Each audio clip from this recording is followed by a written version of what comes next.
Good morning dear students. Last topic हमारा था retaining wall, जिसमें हमने बात कर ली थी आपसे कि आपकी ग्रेविटी रिटेनिंग वॉल और साथ में आपकी कैंटिलीवर रिटेनिंग वॉल कैसे ड्रॉ की जाती है। आज हम बात करते हैं आपकी काउंटर फोर्ट रिटेनिंग वॉल।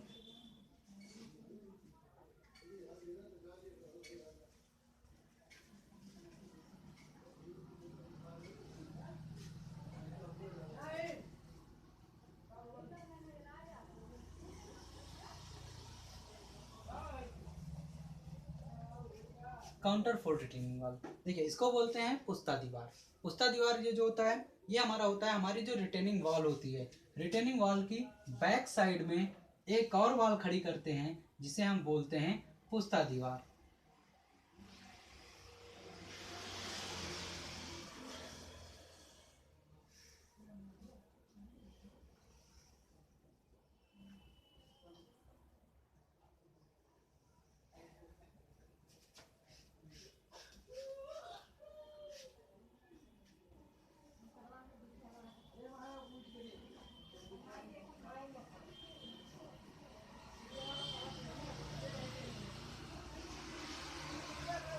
ठीक, ये हमारी होती है। हमने आपसे बात की थी जो हमारी रिटेनिंग वॉल की हाइट, यानी जो ये रिटेनिंग वॉल की हाइट है, ये हाइट हमारी अबव टू 7 मीटर।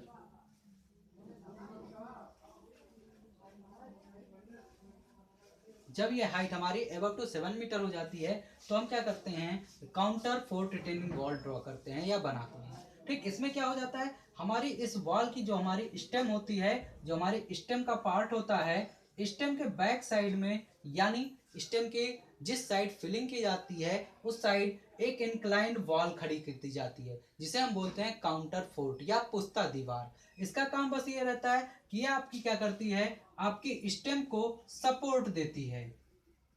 इसका काम केवल क्या रहता है, आपकी स्टेम को ये सपोर्ट देती है। आपकी जो पुस्ता दीवार होती है ये आपकी खड़ी की जाती है जिस साइड हम फिलिंग करते हैं, यानी फिलिंग की साइड हम पुस्ता दीवार को लगाते हैं।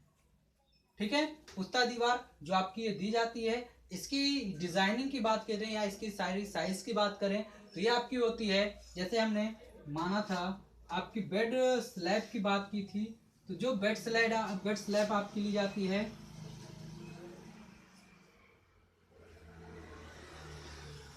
बेड स्लैब ये जो हम लेते हैं 0.4 H टू 0.7 H, यानी टोटल हाइट के आपकी हाइट यही दी जाती है कैपिटल H।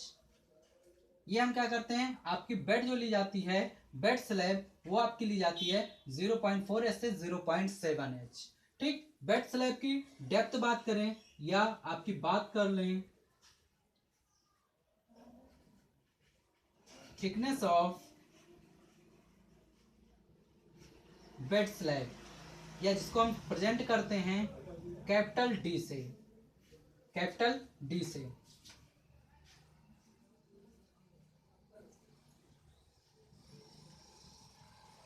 कैपिटल डी से ये आपका जो लिया जाता है, ये आपका लिया जाता है 0.30 मीटर या H/12। ये आपकी थिकनेस आप ली जाती है आपकी किसकी, बैक स्लैब की या बेड स्लैब की आपकी थिकनेस ली जाती है।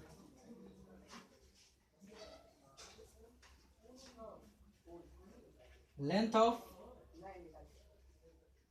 टो की बात की जाए तो लेंथ ऑफ टो आपकी ली जाती है, ये तो आपकी टोटल डी, यानी बेड स्लैब की मोटाई में ली जाती है, या फिर D/2 ली जाती है। यानी आपकी जो ये टो की पार्ट होती है, टो की ये जो लेंथ ली जाती है, ये लेंथ हम लेते हैं, ये टो की लेंथ आपकी ली जाती है D या फिर D/2। टॉप की बात करें या आपकी स्टेम की टॉप चौड़ाई की विड्थ की बात करें तो यह आपकी होती है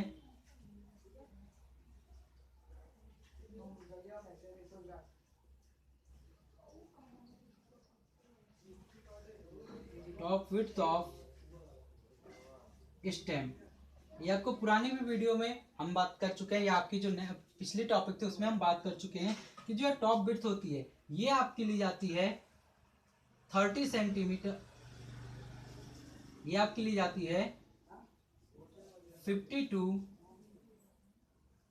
30 सेंटीमीटर, 15 से 30 सेंटीमीटर ली जाती है।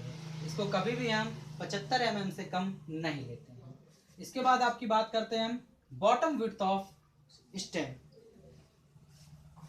इसका एक स्क्रीनशॉट ले लीजिएगा, फिर हम आगे चलते हैं। चलिए इसको रफ करते हैं।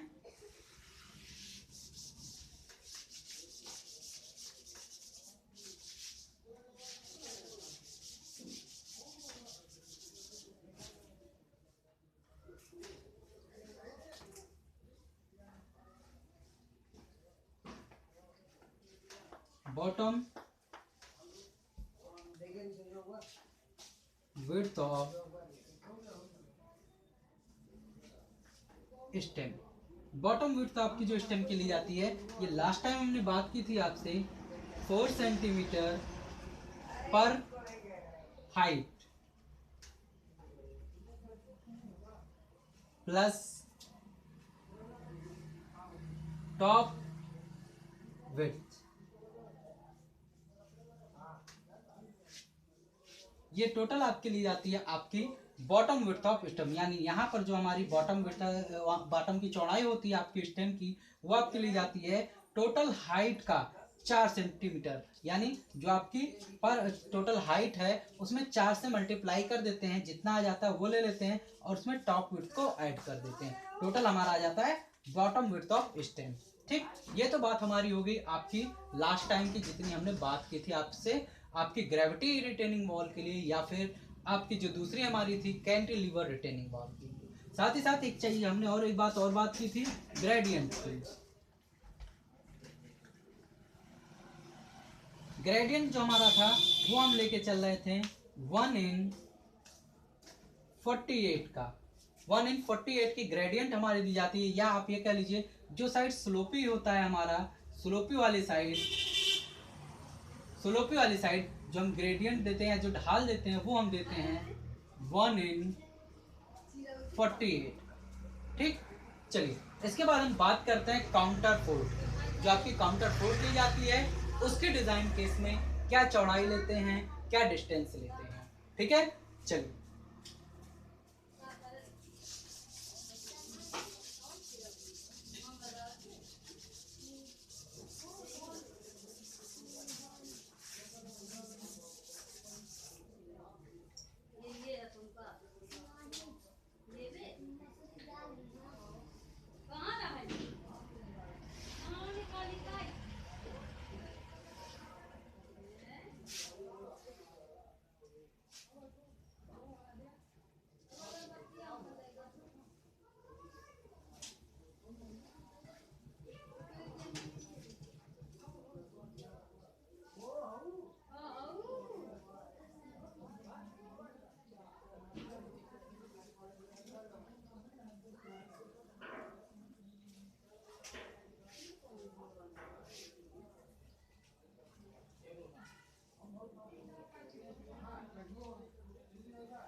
चलिए देखिए, ये दो पार्ट हमारे हो जाते हैं काउंटर फोर्ट, यानी इसको हम जिस साइड लगाते हैं ये हमारी लगाई जाती है आपकी फिलिंग की साइड। फिलिंग की साइड हम इसलिए लगाते हैं क्योंकि जब ये आपकी बैक साइड से बनाई जाएगी, फिलिंग की साइड से देखने पे आपको दिखाई नहीं देगी, इसके लिए अलग से हम एक्स्ट्रा स्पेस नहीं लेंगे, इसी के साथ साथ हम फिल कर देंगे अपनी मटेरियल को। इसीलिए इसको हम क्या करते हैं, आपकी फिलिंग की साइड लगाते हैं। साथ ही साथ आपकी जो रिटर्निंग वॉल होती है वो लोड के कारण किसी साइड पलटने नहीं पाए, उसके लिए भी हम इसको लगाते हैं आपके फिलिंग की साइड। ठीक, देख लेते हैं इसकी ड्राइंग बनाते समय क्या हमें ध्यान देना होता है, उसकी बात कर लेते हैं। देखिए, इसकी जो चौड़ाई रखते हैं, जो काउंटर 1 की वॉल होती है, ये वॉल इसकी थिकनेस 0.20 मीटर रखते हैं, मतलब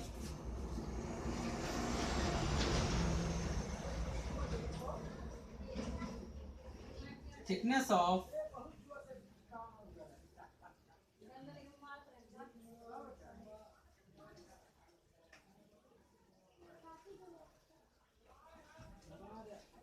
counter fort wall not to less than 20 centimetre. यानी आपकी जो ये वॉल रखी जाती है इसकी थिकनेस 20 सेंटीमीटर से कम नहीं रखी जाती है। साथ ही साथ आपकी दोनों ही काउंटर वॉल, इन जहां पर हम एक से अधिक काउंटर वॉल लगाते हैं, दो काउंटर वॉल के मिड की distance 0.3h to 0.6h metre में रखते हैं। यानी आपकी जो सेकेंड पॉइंट हो जाती है कि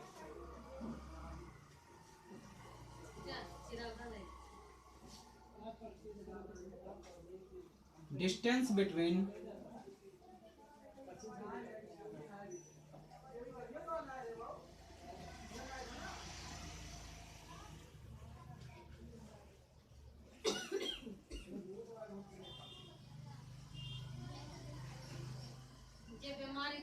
दो काउंटर फोर्ट वॉल के बीच की जो डिस्टेंस ली जाती है वो हम लेते हैं 0.3h to 0.6h। ठीक है, यानी जहां पर हमारी काउंटर फोर्ट दी जाती है वहां दो काउंटर फोर्ट वॉल के बीच की डिस्टेंस जो ये रखते हैं, ये हम रखते हैं 0.3h से 0.6h। ठीक, हमारी एक काउंटर फोर्ट यानी रिटेनिंग वॉल के बैक साइड में, उसकी लंबाई की साइड में एक या एक से अधिक हमारी काउंटर फोर्ट वॉल दी जा सकती है, लेकिन दोनों के बीच की गैप को हमेशा हम ध्यान रखते हैं, जो आपकी पूरी रिटेनिंग वॉल की हाइट के 0.3 गुने से 0.6 गुने से अधिक नहीं। ठीक है, यहाँ तक हम बात कर लेते हैं आपसे काउंटर फोर्ट रिटेनिंग वॉल। ठीक, अगर आपको वीडियो समझ में आ रही है तो आप इसको लाइक और शेयर जरूर करिए। Okay, thank you.